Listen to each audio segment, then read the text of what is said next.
अस्सलाम वालेकुम वरहमतुल्लाहि ताला वबरकातुहू। मोहतरम नाज़रीन व सामिईन, हम में से बहुत से लोग ऐसे हैं जो नमाज़ तो पढ़ते हैं, लेकिन उन्हें अब तक ये नहीं पता है कि नमाज़ सही होने के लिए कितनी बातें शर्त हैं और नमाज के अंदर कौन-कौन सी बातें फ़र्ज़ हैं।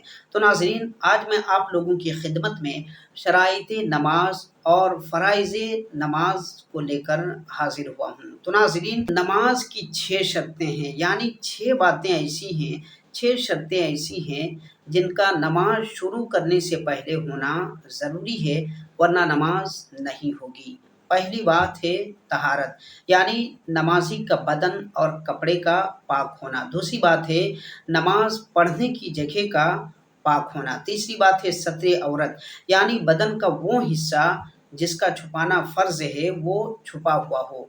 वो मर्द के लिए नाफ से लेकर घुटने तक का हिस्सा है और औरत के लिए हाथों, पाँव और चेहरा के अलावा सारा बदन छुपाना ये शर्त है। नंबर 4, इस्तिक़बाले क़िबला, यानी मुँह और सीना क़िबला की तरफ हो। नंबर 5, वक़्त, यानी नमाज का वक़्त पर पढ़ना। नंबर 6, नियत करना, यानी दिल के पक्के इरादे के साथ नमाज पढ़े, यही नियत है, ज़बान से कहना मुस्तहब है।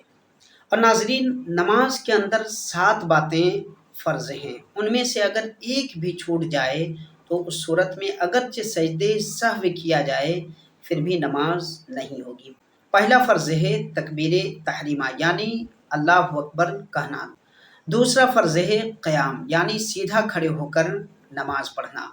फ़र्ज़, वित्र, सुन्नत फ़जर और ईदैन की नमाज में क़याम फ़र्ज़ है। बिला उज़्र सही अगर ये नमाज़ें बैठ कर पढ़ेगा तो ये नमाज़ें नहीं होंगी। हाँ, नफ़्ल नमाज में क़याम फ़र्ज़ नहीं है। तीसरा फ़र्ज़ है क़िराअत, यानी मुतलक़न एक आयत पढ़ना फ़र्ज़ की 2 रकातों में और वित्र और नवाफ़िल की हर रकात में फ़र्ज़ है। लेकिन मुक़्तदी को किसी भी नमाज में तिलावत करना, क़िराअत करना ये जायज़ नहीं है।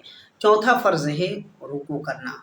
पाँचवाँ फ़र्ज़ है सजदा करना। छठा फ़र्ज़ है क़ायदे अख़ीरा, यानी नमाज पूरी करके आखिरी अत्तहियात में बैठना। सातवां फ़र्ज़ है ख़ुरूज बिसुनअही, यानी दोनों तरफ सलाम फेरना। इन फ़र्ज़ों में से एक भी रह जाए तो नमाज नहीं होती है, अगरचे सजदे सहव किया जाए। तो नाज़रीन, उम्मीद है कि नमाज के लिए जो बातें शर्त हैं और जो बातें फ़र्ज़ हैं वो आपको समझ में आ गई होंगी। आपसे गुज़ारिश है कि आप भी इन बातों को अच्छी तरह ज़हन-ओ-दिमाग में महफ़ूज़ कर लें और अपने दोस्तों अहबाब को भी ये क्लिप शेयर करें ताकि उन्हें भी नमाज की शर्तें और नमाज के अंदर जो बातें फ़र्ज़ हैं वो मालूम हो जाए।